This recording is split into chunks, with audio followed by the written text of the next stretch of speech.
States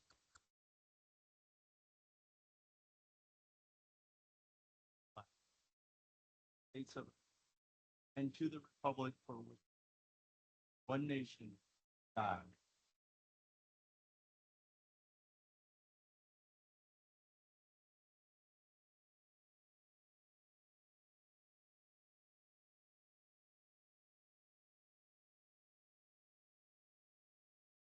Okay, our first item for consideration and discussion is the options to expand police service. And I don't know if you had the opportunity to meet our new city administrator, Kathy Pratt. She's remote. We couldn't get her on Teams, but she's on Kim's phone, and she'll go ahead and go over the details of our different options for getting another police officer, patrol officer into Darn Prairie. Kathy, can you take it?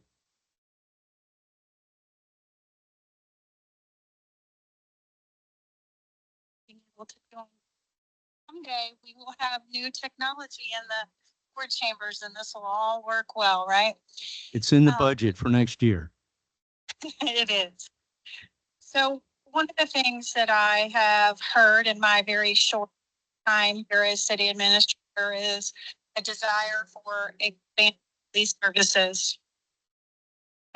My understanding or sense that I've had from those conversations has been really more about the visibility in the subdivisions and traffic enforcement. So being in our school zones, particularly when school's getting out for the day, but just generally being attentive to feeders in the subdivisions. So more of a community police / visibility presence is what I heard was desired by the board. So at the time we put the budget together, we just doubled what we had in there because that was certainly going to be an option to just double the current services that we have.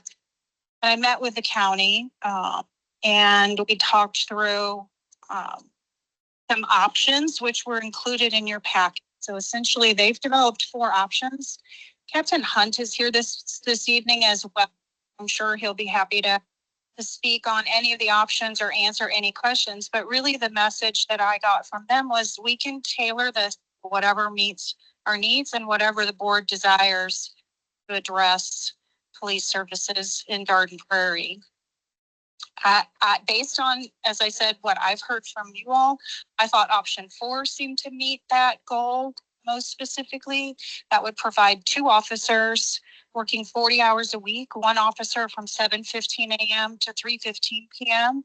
and another officer from 10:30 a.m. to p.m. The cost for that option is $271,156, I think some change, which, there are, as I mentioned, 3 other options. So I'll just open it up for board discussion, board questions. Okay, hopefully everybody had time to look through these options in the packet that went out Friday. Any comments, Mike? This is a conversation I have county, and I have an open request for county to let me know ever needing. What I have historically gotten back from about this, but his predecessors have all said, "Put 10 more people on, and you're not going to catch them subdivisions." So you need to make sure you can move. Our officers are going to be. His predecessors didn't feel like we had adequate coverage for a couple of reasons. One, there's not a lot of crime in. It's not like the big retail areas where you have to have 4 or 5 cops just constantly running. 2, significantly, with the county, we are central in the county, which means whenever the county officers at all times of night are waiting for their calls, they tend to come towards the center areas. And so we have more coverage than we're subscribed to, just naturally because of our location. And then our response times here are amazing. Our county officers and the coverage that we have in this county are higher than most other areas. I don't mind if the county says they recommend more officers in the area. I'm all for it and always have been. One thing that I would object to is 9 hours to, as far as time of day, they need to be here. I don't want to know when those dedicated patrols are in Garden Prairie. I know that that information is public, then criminals will use it. I know there was a school shooting recently on the other side of the country that the shooter thanked the school district for posting their hours their resource officers were there and what they were doing. Better opportunity for training. So I would highly recommend that we need the time of day officers, as we always have, right, only 2 hours a day.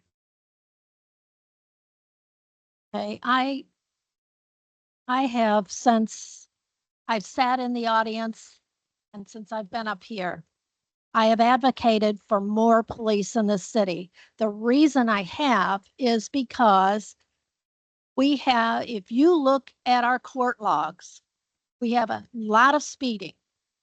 We have a lot of cars without tags. We have a lot of cars that are not people that are not licensed. And that is just a small amount of things that we have. But in my subdivision, I can hear cars at night, and it's usually after 10:30 to 1 a.m. flying up and down Highway N on 364. And there are several people in my subdivision that love to do donuts up in the church parking lot and drive up and down Meriwether Lewis. And we should not have to put up with that kind of behavior in this city. No, we don't have a lot of high crime. Thank goodness we don't. We're a good community, but we have a community of citizens that do not feel safe in their neighborhoods and on their streets. And I think as long as we have the money in the budget, we're just cutting ourselves short, but not by not increasing this. The only thing that I would add to option number 4 is we need a police officer, at least one, all night long.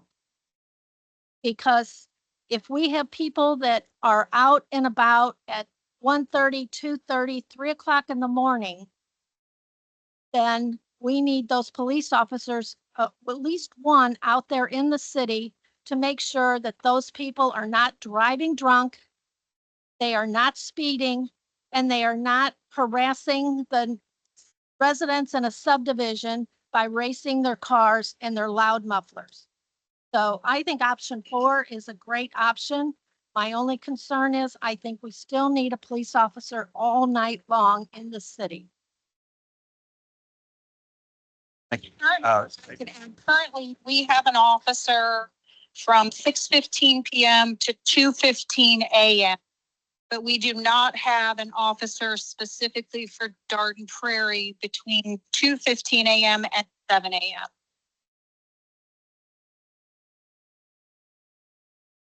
I'd like to, thanks, Kathy. I'd like to take a moment to clarify a couple things. A lot of new faces in the audience tonight, a lot of folks from Ward 3. So just for those who may not be,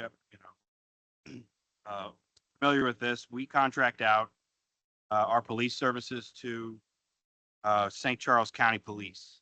We have a contract with them, and then they get all the resources that St. Charles County has here in Garden Prairie instead of having the financial burden of having our own police department and the staffing and all their issues with that. St. Charles County handles it. So it's a pretty good deal. We get a lot of bang for our buck with it.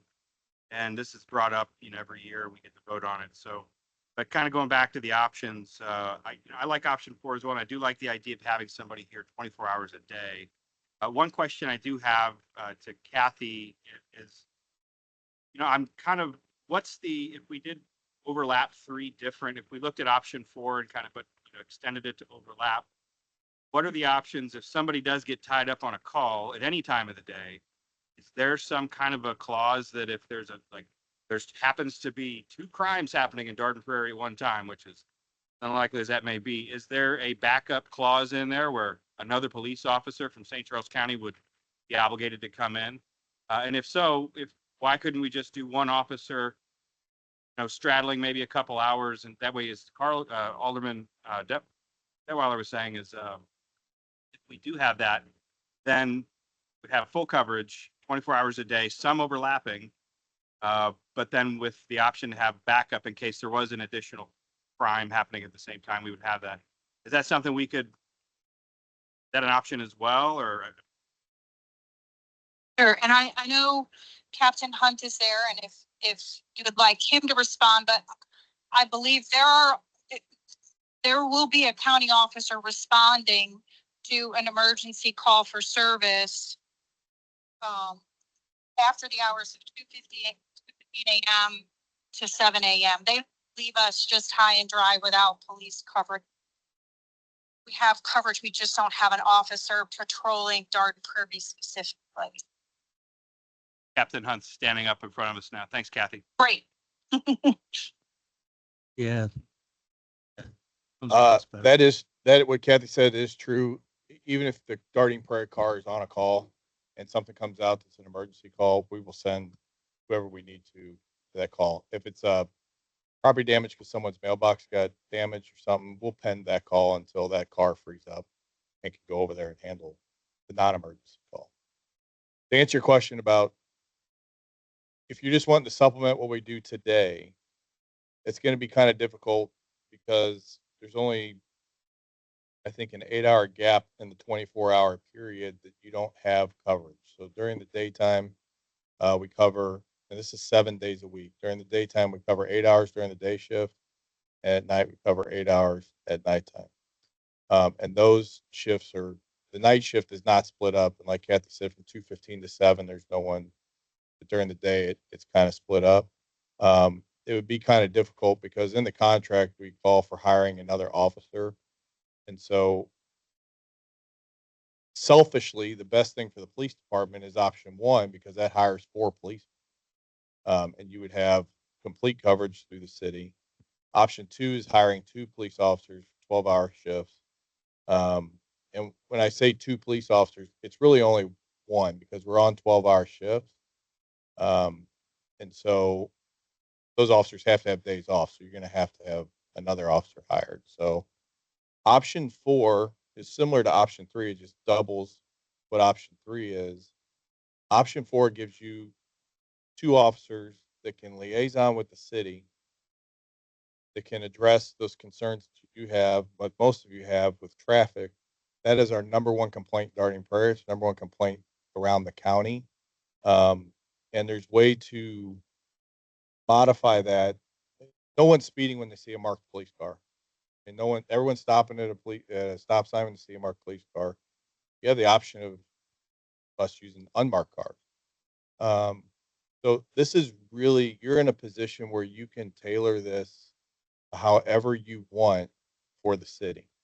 We will work with you however we can to make this happen to whatever you want. I will agree that crime is low in Darting Prairie. The response times are really, really good. But like I said, traffic is the main issue in the city, especially during the daytime between 7 a.m. and 6 p.m. during normal business hours. That's when you're going to get the most visibility. No one sees the police when it's 3 o'clock in the morning unless they're calling the police. But what'll happen if you go with option 4 during the daytime, not only you have the normal officer that we have on patrol today, you'll have 2 additional officers plus 2 school resource officers that the county provides at no cost to the city schools that are in. So you'll have 5 officers really in the city throughout any given day. So. Talking about coverage, having covered, what you've been relayed to me. Tell me if this is hours a day. Have 2 dedicated officers. Theoretically, yes. I mean, we're responsible. if O'Fallon decided not to open up tomorrow, we would be responsible for them. So yes, I mean, you're gonna have the county is the ultimate law enforcement agency for St. Charles County. So if a city does, like city of Flint Hill or St. Paul or whoever they pay a very small amount. They pay per citizen, but we don't spend an allotted amount of time in the city of St. Paul. But when they call, we have to go. So to answer your question, yes, if there's not a car in the city, we're gonna come answer the call. Within the county, are you guys, where do you guys rank as far as the national average? Outside of contract? It's a little different for Darting Prairie because you have Darting Prairie is so small, and the officer can get there within a couple minutes. Our average response time throughout the county is between 9 and 10 minutes for non-emergency call. Non-emergency. I don't have that. No, I mean that varies depending on how close the officer is, but I would venture to guess it's less than 9. What impact, could you talk through options 1, 2, 3, and 4? What impact you would see specifically about there is Alderman Detweiler highlighted? She's absolutely right. Down 364, it's after about that. Sure.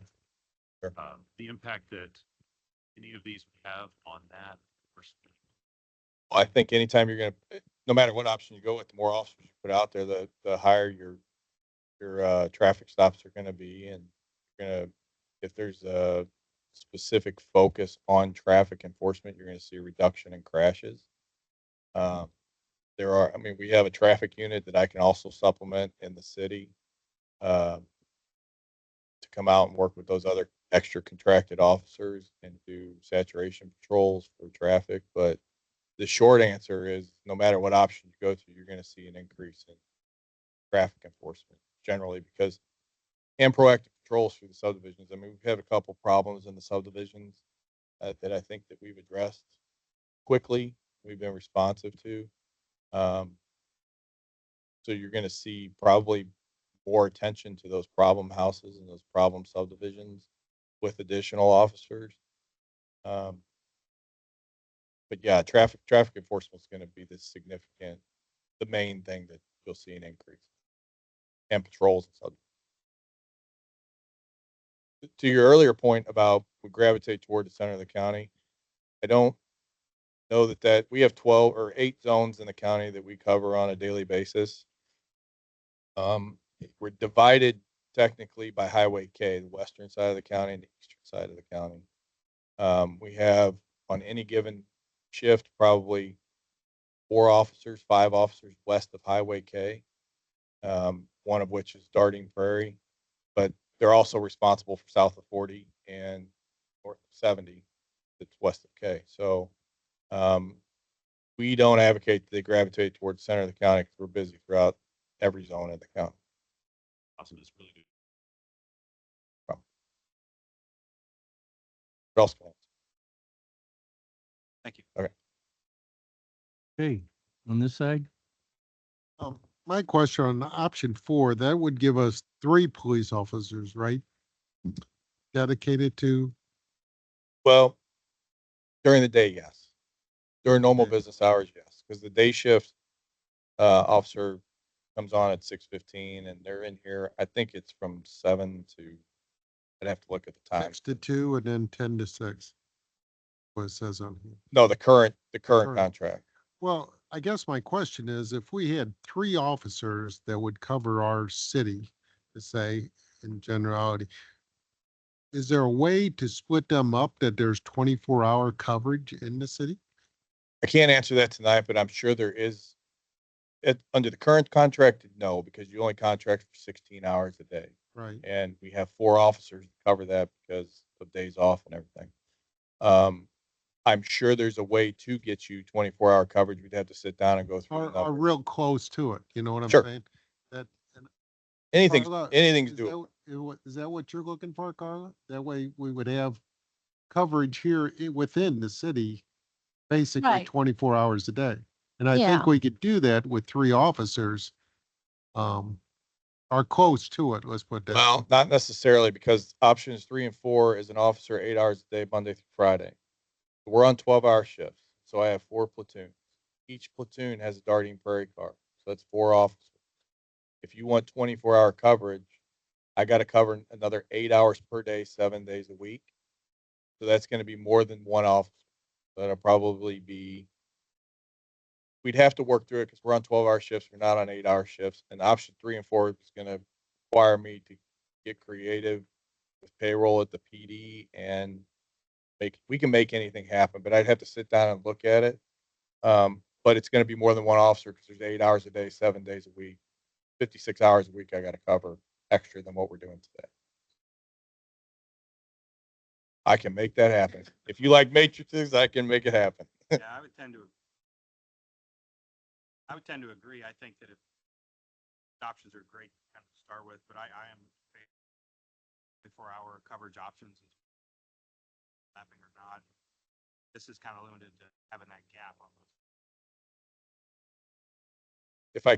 I'm not trying to sell you anything. I want to do what the city wants to do, but I want to encourage you that if we do that, you're really directing resources from 2:15 in the morning to 6:15 in the morning when nothing is moving. And most of our criminals aren't watching this. They're not reading anything that we publish. So I'm not worried about them saying, oh, we're going to be out there 2:15.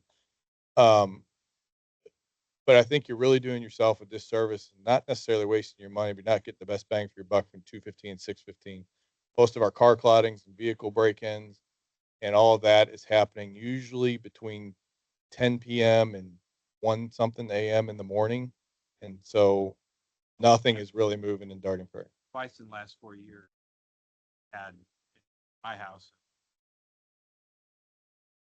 Morning on both. It does happen. It does happen. So I would, and you're looking at statistics I'm not seeing, but personal perspective in Darden Prairie and following, of course, other local incidents in similar fashion, I tend to have folks popping around in the neighborhood. No problem. Sure.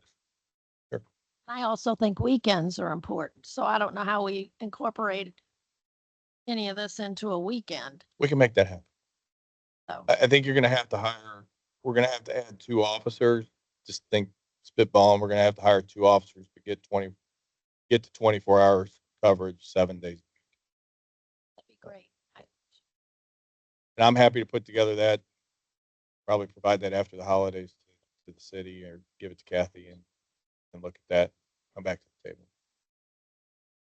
I just wanted to weigh into, I am inclined to want the 24-hour, just based on what residents have said. It'd be interesting to see the statistics on what kind of calls happen between 2:15 and 6. Said there not really much going on, but, I can definitely pull the calls for the last 12 months between 2:15 and 6:15 in Darting. and I guess we're also, Ryan and I were talking about the weekends too. Something that residents are adamant about wanting. Completely understand. Kevin, would you do that, please? Sure. Pull that, Absolutely. yeah, and We can do that. I'll get it to Kathy. send it to Kathy. Sure. All right, thank you. Thank you. Any other We questions? we appreciate it. You're welcome. Thanks. Okay, so I'm going to ask the board to email Kathy with your concerns and what you would like. And then we'll sit down, we'll look at them and come up with a decision that would best fit the desire of the board.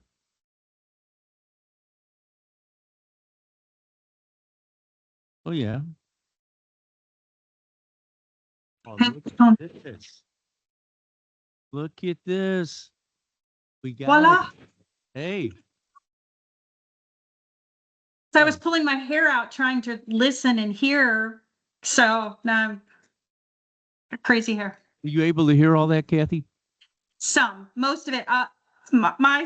My understanding is we're looking for 2 officers 24/7, and Captain Hunt is going to go back and develop a proposal that meets that need for further discussion. Did I get it? Got it. One Great.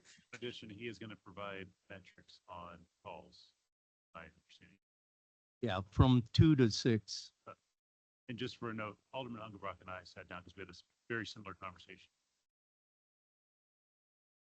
Great. Provided this very eye opening. So Okay. Good. Anything else? No. Police services? Okay, we're gonna move to item number 2. I was kind of hoping change things around, but I was advised not to. So we're gonna go ahead with save the public comments for the regular meeting. So the next item for consideration and discussion is the consideration of a Darden Prairie Great Rivers Greenway Community College agreement for the release of the property at Baird Haven back to GRG used by the community college. Okay. Just a little bit of history, and I'm sure all of you that live in Baird Haven that were original owners know that when Baird Academy was there was an agreement with the school that those practice fields that we're talking about, they had first right and use to those. The city could not control when the city could use or rent those fields or do anything with them. Okay.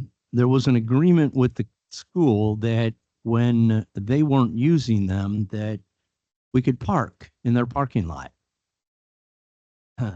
When they moved out and Lindenwood and the community college joint, Lindenwood bought the property. Lindenwood said they did not want any public parking on that parking lot. We had the cricket field there, and those people continued to park. It's been an issue ever since. When the college bought the school and took it over, day one, they approached me and said we needed to do something about the parking. They've tolerated it up until just recently, where the Cricket Academy has struck a deal with Cottleville. There's a field that's underutilized, 2 soccer fields in their park that's behind their city hall. They have a parking lot, they have restrooms, they have, they said it was perfect for them.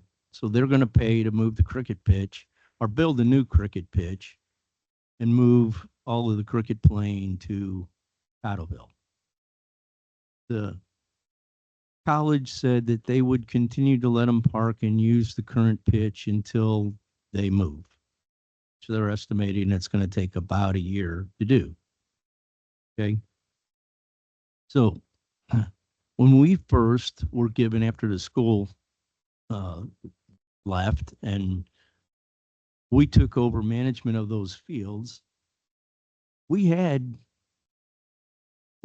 soccer clubs and schools and people renting those fields for practice. We haven't had any leasing of those fields in at least 3 years that I know of, except for the Cricket Academy. And it isn't a lease. I say lease, it's no different than reserving spots for, anything in the parks or whatever. Ball field, pavilion.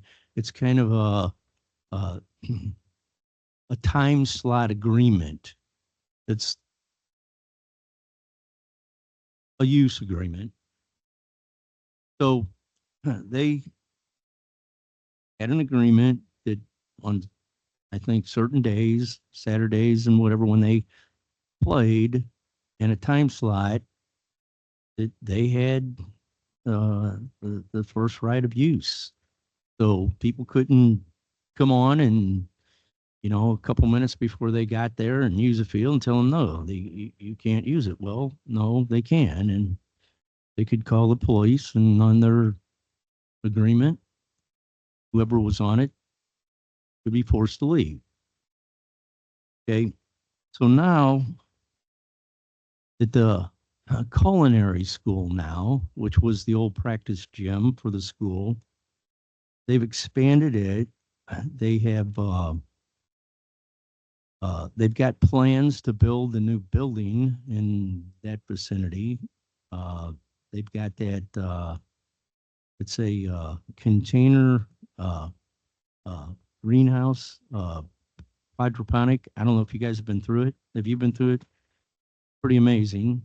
Uh, as they expand, and I've been told that their hopes are someday putting out tables to where residents can come by and help themselves to an overage of their produce that they produce there. Um, so no, there is nothing yet. This is all just talk. There's no plan. There's no document. There's nothing. There will eventually have to be.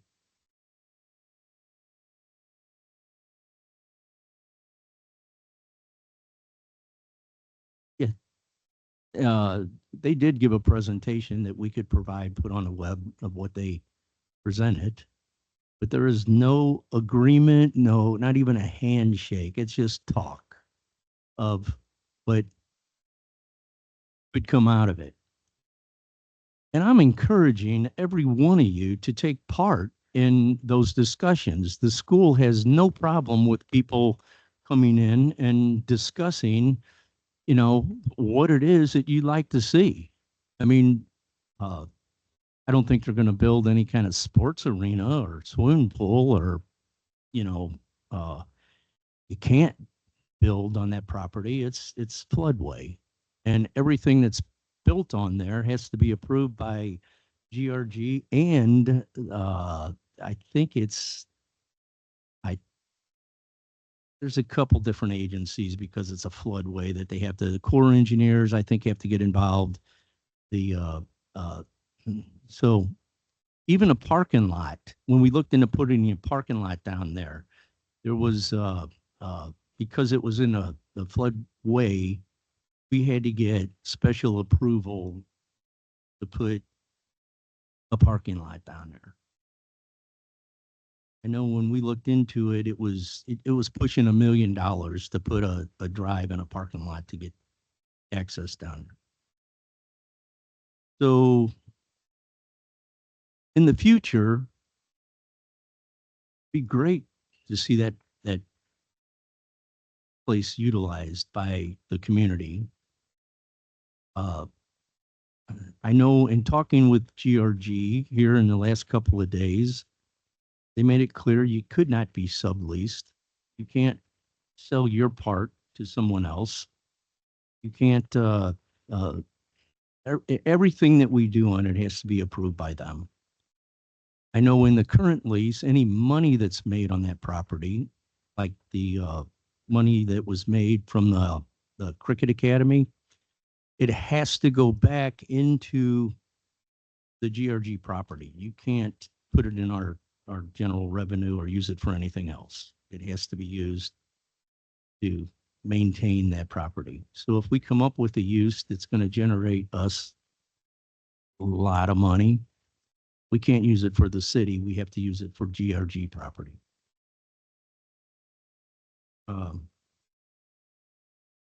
Anyway,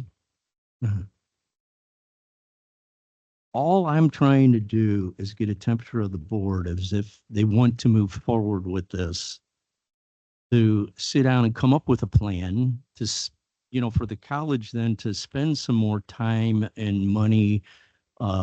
They're going to have to spend some money as far as like plotting that off, coming up with an agreement with GRG for just that portion of the property to maintain. I know the piece of trail that it goes all the way across the back of the college and turns and goes down that was redone because the other trail was washed out. They said they would take full responsibility and and maintenance of that. So all of that has to be worked out with GRG. So board, Okay, thanks.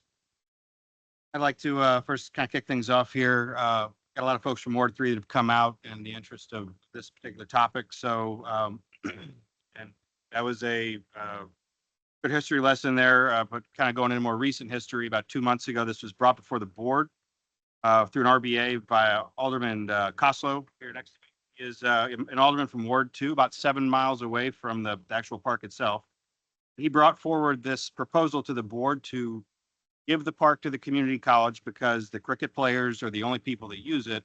And those cricket players are a problem because of complaints from the college who wants the property about public urination and trash.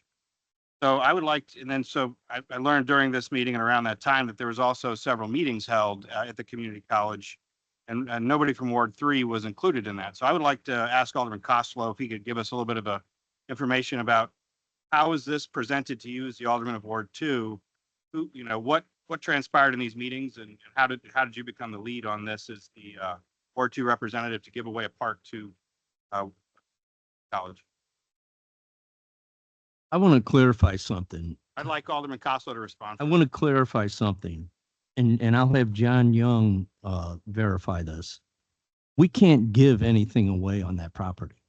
Okay, all we do is release ourselves from the lease. Okay, then the college has to renegotiate with GRG for that lease. So we're not giving it to them. We're just leasing ourselves from our responsibilities of that piece of property. They own GRG owns that property. Go ahead, Mike.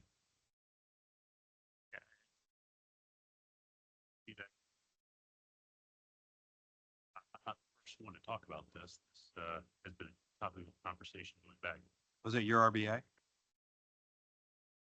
Yes, I put an RBA in to bring up the conversation at a workshop. Did you include Let me Ward finish 3 by in that? saying, Keith, let him talk. He's got the mic. we'll probably have to repeat what you said to go down through point by point, but to give my Happy to do. history with, this was originally brought up by the mayor a while ago. I think he was the first one to mention it after meeting with St. Charles Community College and others about their farm to table institute, something that has been growing in Garden Prairie. That campus has been growing for quite some time. At that time, I was very much opposed to it.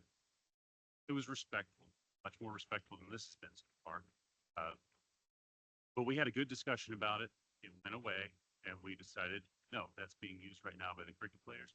Long before the mayor even took office, there were issues between the and the community college about the usage of their driveways, about parking and the trash, public urination, state of the potties out there, other complaints, not just from the community college, but also Fairhaven residents. Noted and are find them in the record from all these past years. Situation is so I'm bringing that conversation back up. Happy to address how that's changed and why I brought it. It wasn't because of some backroom conversation. I was invited to come out and speak to somebody because of a separate political race that I was in. And sitting down with them at the college, walked around and I said, hey, but we'd like to do this. So I brought it up. Is that in your district?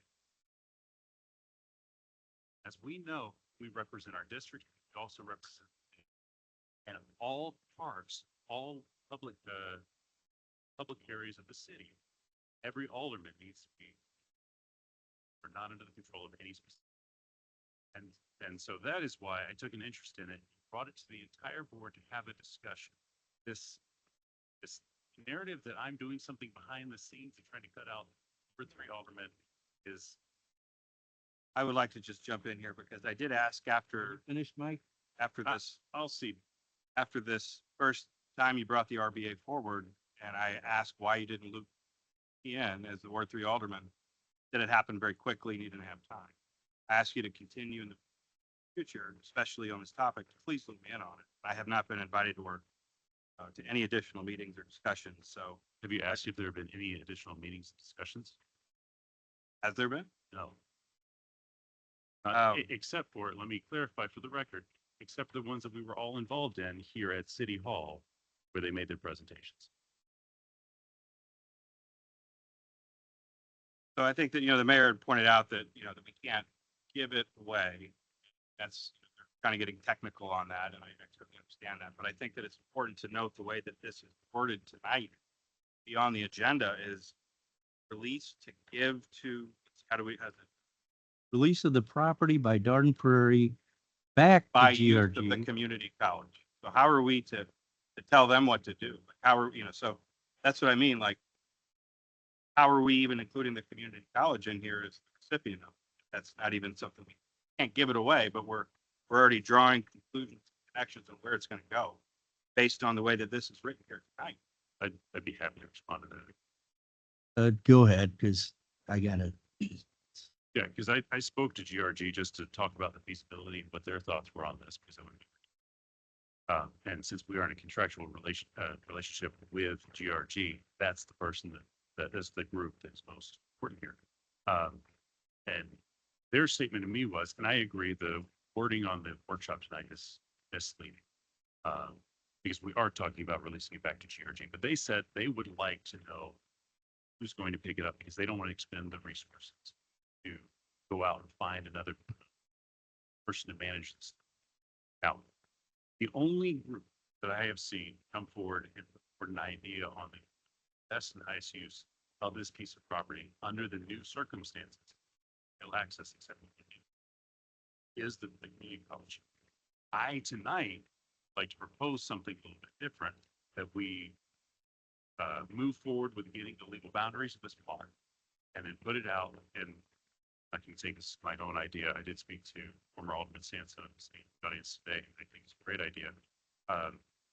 Define the area that we're talking about and put it out, and see who wants to do something, who can provide the highest and best use of that land under the guidelines and the restrictions our chief prescribes. We cannot go outside of those, but that would be my response. My response. Okay, to I'm that is, gonna- my response to that is, why are we going to give away? We have 4 parks in the city of Garden Prairie. 4 parks. One is here at this building and ballpark and the playground behind us. The other one is less than a fraction of an acre. It's a monument park that has 3 benches around it. It's probably a 1/10 of an acre at best. It's right over there on White Road. I think you'll miss it. And aside from that, we have 2 Because it's not our park. the city. We're the caretakers of someone else's park. So Kim, and you can talk about the details later. I got some information. So other than that, we have 2 parks. We have Bluebird Meadow Park and then we have Barrett Haven Park. Those 2 parks are both in Ward 3. And the size of those parks, Barrett Haven Park is 6.2 acres roughly. That's based on the GIS tool that I use. The other park is 2.5 acres. We're talking about usable, maintained green space within Garden Prairie. So we've got 6.2 acres, Barrett Haven field, the practice field at Barrett Haven Park. We have 2.5 acres, Bluebird Meadow Park, and those fields where the lacrosse players play. So that's what the city maintains for green space and parks. So if we were to propose that we find a different use or turn it to the GRG, we're giving away over 60% for usable green space in the city. Because why? Because it started 2 months ago when there was an RBA proposed that we give this park to the community college because they are best suited to take care of it. And it's a problem because of the cricket. That was, and then nobody used the park other than the cricket. So I think that's a Just for the record, none of that was not that. Go back and watch video. Mayor, That was very. Can I go next? That part. So can I go encourage you next? to go back and look at the video. If I've misquoted, I would just defer you to the video. But that's all I'm saying. So that's why we're talking about this tonight. So I want to make that clear. That's 60% of our green space in Garden Prairie at large, aside from this park back here. Go ahead. Sorry. Go ahead, Brian. Keith, Alderman Keith, no, I co-signed that RBA with Mike And the reason why I co-signed is because I did not want to give it just away. So I did want to see what the community college release is talking about to see what we can give back to our community. So with me signing that, co-signing it, I never thought that we would get nothing for it. I just want to make sure it's clear. I do remember that, Alderman Wilson. I do remember that was when it was brought up, you very specifically stated in the proposal that we should get nothing for it. So I do remember it. Thank you. Yeah, and I do want to push back. I believe that that field is smaller than the lake itself. So I want to understand how 60% of the green space of Garden Prairie is in that field. Thank you. Let me help you. Let me help define that, because looking at a 75-acre park where the 2.5 acres of green space, 72 acres. Maintained green space. I'm sorry, I didn't clarify earlier. When I said maintained green space, I mean, that's the green space that the city maintains, cuts the grass, keeps it trimmed. We have 2.5 acres of contiguous Okay, so the space over in Bluebird Park. the portion of that green space that has turf grass on it. Talking about. Not just that we maintain, not that we mow because we mow around the lake, we maintain around the lake. You're talking about just a turf grass area. Okay. What we currently have. So the city itself has quite a bit more public by residents. You're talking about just the turf grass in a designated park-like area that is under the direct control of the city. I'm talking about the maintained green space we currently have today. Okay. Maintained green space, 6.2 acres, Fair Haven practice fields, 2.5 acres, Bluebird Park. Woods, the lake, that's not really, I'm talking about. We can split hairs on the definition, but that's my point that And I'm making. I think that the ball fields right here are also larger. So I'm still trying to get to that 60% problem on the night.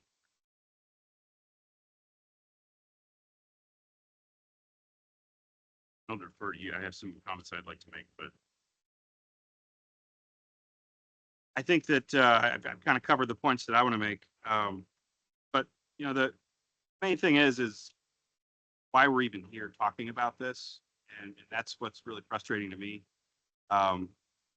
Ward 3 aldermen were not looped in any of the discussions in this. People in Ward 3 vote us to represent them in the city council, and bringing it up in an RBA from members of different ward is something that I just really don't appreciate. You know, I saw it on a couple days before the meeting, and there was no discussions, and the meetings had already happened with the community college at that moment. That was very frustrating to me then, and it's frustrating now. So we'll just defer to there, and we can talk. well, I will say I object completely to claims that there were meetings held before. I had one informal conversation. Said, hey, I want to talk to the board about this. And I asked that it be brought up in a work session. Where the board discusses. That's the purpose of this, is having this informal discussion where we can bring up new ideas and talk. Now, yes, I put it on really quickly because, hey, we had a meeting coming up. I want to just go ahead and have a conversation about this. It's not like this is a brand new thing right now. We've had discussions about this for months. Non-binding, nothing has been done. We are not committed to anything. This is the process by which we have these discussions. I followed the process. No, I did not have a back conversation before I put it up to the board. This is a public park. This is a park that is run by I say, clarify, this is an athletic field that is under the care and maintenance of everybody in the city. City funds are allocated to it. We can all have an opinion. There are some things that have changed here that I don't know that everyone's aware of. So, comment made about the parking. The college has allowed the cricket players to continue parking there. They do on the weekends, shut the gates. Cricket players have to park in the parking lot that's way back in the back. You can walk over there. They are not entitled to use that parking lot. Cricket players are legal. I am sure that the college did not want the optics. However, if we come in there and we say, all right, this new agreement's coming in, we're gonna have times for these other sports teams to come in. Better believe that they're going to pitch a bid and they're going to push back on that before those get established. They tolerated the cricket players I do not anticipate that will work. That means parking is going to be, if you wish to continue using it for all these sports teams to rent, parking will be imperative. Be along the side of the road in Barronhaven, they're about to use that trail. There is no parking accessible. That first street parking in there. Keep that in mind as we go down this road. It was absolutely correct. There's not much to be done in this with this piece of ground. Originally, Alderman Woodman's first suggestion is, well, let's let them have it, but they need to pay us for it. I spoke with them about that. We went out and we looked for appraisals. I could not find a single appraiser put any monetary value on it. They've all said it's no ground. It has no monetary value because it's a floodway and it's highly, highly restricted by the Great River Stream. There is not anything to be done here. So I let him know that on November 12th. He said he was going to do some research on his own. I'm happy to hear if he's heard anything contrary to that over the past month and a half that he's had to look into. Also, we do not own this ground. We have an agreement. That is what this is. We cannot sell it. We cannot do anything with it except for what the owner of the ground says. So we cannot. We need to be very careful with how we present this. Not in the cities. We're just caretaking. Okay, I want to address something that was brought up as far as a request for proposal for best and greatest use of that. I talked this afternoon with Ben Grossman, and he said the only time GRG has ever done that was for a building that they own down in downtown St. Louis. And he said that they went out for a RFP, see what community, what private individual would could do something with it, and he said they pretty much got nothing, so they sold it for whatever they could get for it. He said that on property like this, no, it won't happen. One last note is one of the big drivers on this. There's two in mind. One is what's the best use? Public use. You say this, you hear me say this all the time. The highest and best use have responsibility, not just city, but we have responsibility. So far, what's been brought to us here for a parcel of ground that is really barely accessible by them. You have to be walking down the trail. The closest public parking, non-street parking, is that half a mile away, however far Bluebird is, or A half a mile, close to it. at the head of the lake. So the only people that are going there are the people that are really hoofing it a long way. And so what is the best use for people walking through it? Well, the truth is there's a community college right there who has they were recently named top 4 for best value in education. They're very conservative with their costs. They offer great education. What they're talking about doing is bringing programs to Garden Prairie to educate our students, as well as community programs. And I'll plug for the college that Field to Table Institute. They have community programs where you can walk in and say, "Hey, you got this cool night course that's $60, and you'll teach us how to cook this meal. You'll teach us about agriculture." They do a lot of those kind of that are open to the public, and this is what they're expanding. They're expanding programming, Garden Prairie residents. And then the other part of this, there is a cost component. We're out there maintaining it. The field mowing every year is expensive. What's really, really expensive is that trail. It's already been torn up by trucks going in there to change out porta potties, things like that. There's going to be a significant outlay of monies to fix that. What do? We either say, hey, St. Charles Community College is willing to take over all of this, give us X number of dollars, which we have no offset for because the cricket players are gone and no one any kind of rent. We can't backfill it because there's no parking. And they're going to maintain it in their style and make it accessible to everybody. That's a PRG. It still is accessible. Or we could say, we're gonna go spend all this money so that a handful of people, I know that there's a lot of people here that are very passionate about this. This is public land. We have to consider everybody in the city, or a relative handful of people that feel food. As a city, we need to take a long and hard look.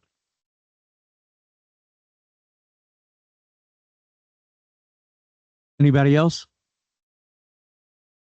Mark? Yeah, I think it's a good idea that Mike brought up. I think we ought to bring this out and open it up to anybody that's looking to do it. I mean, if Barrett Haven subdivision would be interested in taking this over, I mean, but that's all Stop. gonna So you be. can stop right there. It won't happen. GRG will not allow wait a a minute. private, I Wait a don't think you minute, should speak for Mayor. GRG. this, This,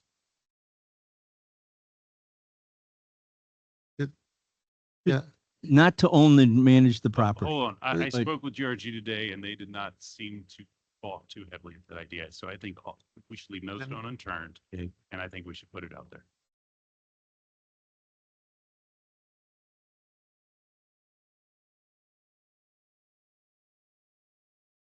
so I think I was speaking. We never, not a person up here has asked anyone to speak.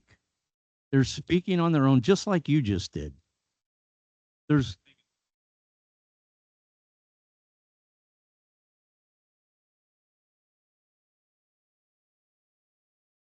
So getting back to my point, I think that's a good idea that we open it up to everyone to have an opportunity to want to and that would be a negotiate. decision of GRG, not ours.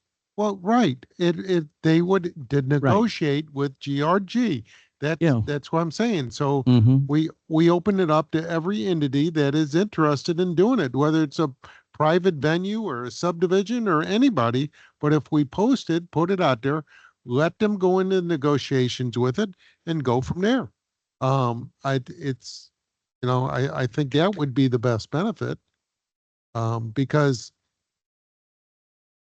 it is limited to the number of residents of Darting Prairie that can use it, even though it's in my ward. I understand it. I also was talking to GRG about maybe possibly clearing some more of that land over in the Bluebird side to give us more park access over there, which I think is a lot better because you got parking and stuff like that to go to it to use it. But I do think we ought to put that out there for everyone. That's good, because that's actually what I proposed if we were, and for some reason, first of all, I don't think we should be looking at relinquishing this land back to GRG or not giving it away, so I'm not, can't give it away again. But if there was, and that goes back to Costello's point here earlier, which is that we should get something for it. We shouldn't just hand it back to GRG so the community college can take great job over there. My point is that to get something back, get a value, try to find a monetary value to that property. That was the last time we talked about this. And get some kind of a bid, and it's not, of course, it's not going to be a 1-for-1 bid. You're not going to go to a private instant, GRG's bottom ground land, and go and find 10 other instances where that was sold for X amount of dollar, come to the average. No, of course not. Never the expectation. The expectation of that conversation was to find a reasonable number we could come to an agreement upon, have some kind of funding put in. The conversation I had with Costello at that very 12th was that, and then we have a huge field over in Bluebird. And if we're going to take away 6 acres over here, let's use whatever money we can. They want it, they can pay a donation over to the park for Darden Prairie, use that for some kind of a pavilion, additional fields, whatever it may be, a playground. But that was kind of the secondary discussion. But again, this first came up. My point is why are we trying to give away a park that people use? I went down there today just to take pictures and I sent it forward because everybody knows what this park looks like back here. But when you live 7 miles away on the north side of town, you probably don't really get a chance to come over and see the park a lot. So I went over and I took a picture of the statue, and I included that because the city does consider it a park. And I took a picture of Bluebird, and I took a picture of the Barrett Haven practice field. Lo and behold, there was folks down there in the Barrett Haven practice fields. guy out there with his dog, and there was somebody else that was out there walking around the field. So the thing is, you know, I've got pictures from other constituents of, you know, football games going on down there where you've got soccer games, but all the kids have ridden their bikes from all over the neighborhood and they're doing pickup soccer games and they're playing, you know, tag football. So like, you know, we're talking about the greater good of the community. And we're talking about, you know, giving it so that Field of Table Institute can expand their footprint. They got 26 acres there. And I went, and they've got several big plots of undeveloped land. Why can't they put it on that stuff they have there? Why do they got to take the park away from the community that uses it free?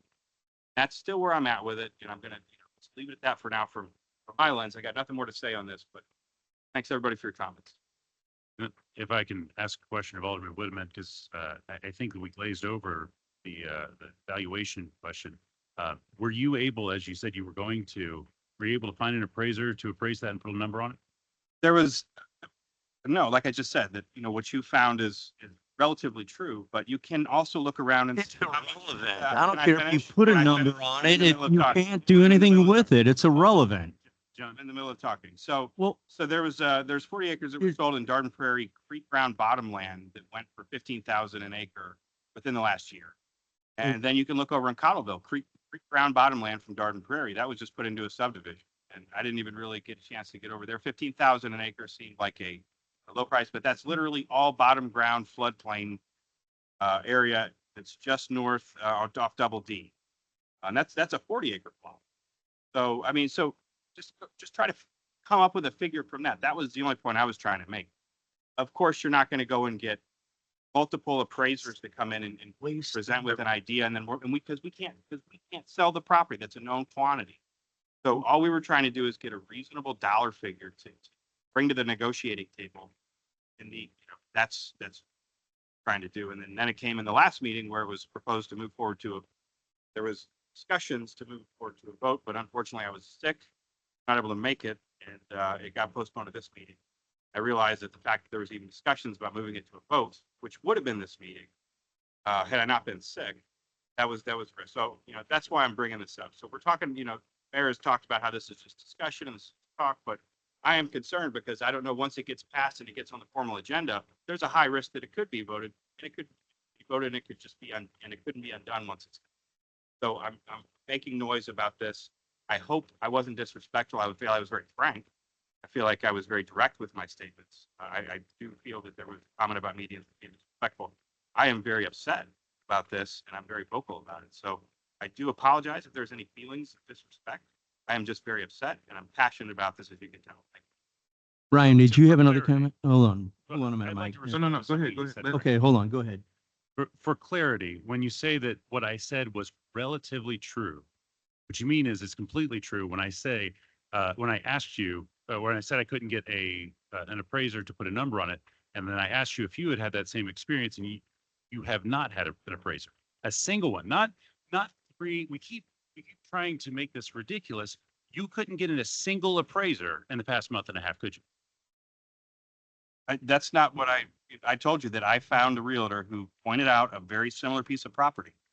You said, let's get an appraisal. I said, okay, let's get an appraisal. Okay, So so when we talked last, to be so clear, you found a similar piece of property being a restricted Bottom piece of ground property flood owned- zone. hold on, owned by another entity. You found them selling that for $15,000. that's what I was told by the realtor. We can go back and check it if you'd like. Well, I'd let's, love to see a piece let's of do, let's property. check it at the next meeting. Yeah, I'd love to see a piece of property sold by a lesser because that's not a valid sale. Again, like I said, Okay, I'm hold on. fully aware that we're not going to find a 1-for-1 because a GRG just doesn't go sell their property to the private market or anybody for that matter. We got it for 100 years on a $1 lease. So the expectations that I thought were the expectations that you had, is we were going to find somebody to help us understand reasonable value for this land. Fair market values, I think, is what we were throwing back and forth in that conversation. So that was what my expectation was. In the last meeting, we came back and there was a move to move forward and just basically still give it away. No, We're that back was to the not. GRG. No, there was not. Okay, Ryan, you got a comment? Go ahead, Ryan. Yeah, we Well, do. there's a lot. Let's say- There's a lot of misstatements, and especially claims about procedure and actions here that are absolutely untrue because there was no motion to move there was a motion to move forward with getting the boundaries defined and allowing, just like we're talking about tonight, allowing the boundaries to be defined, not to move it forward to. I stand corrected. Thank you. Yeah, so that's what we're talking about tonight, is identify the land and find out exactly what we're working with here, so that we can begin to have this discussion and go out for RFP and find out who is interested. I think that that is a great idea, and we should be moving forward with that tonight. So if we're going to move forward, I'd like to make a motion to allow our city attorney to develop a legal description of the property in question in preparation for an RFP. No, not an official RFP, but open it up to community input and request those who are willing and able to do something with this land that has the highest and best impact on our community in concert with GRG's goals to be conducted early next year. I think anything that we do, we need to do it after all the folks from Ward 3 have had a chance to speak. So if there is any motion to do anything, I agree with that. I want to I'll- hear what the residents have to I'll say. hold that until the regular meeting. All right.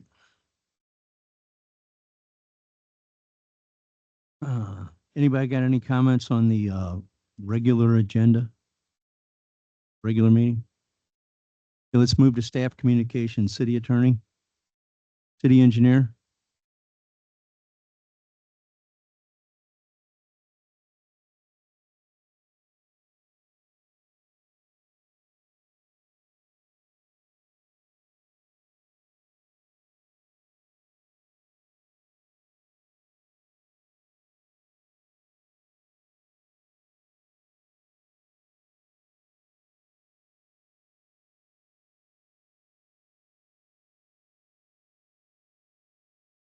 Okay. Right. City administrator, Kathy, I have nothing. Thank you. Alderman. Mayor, I got a motion to adjourn. I entertain a motion to so adjourn. moved.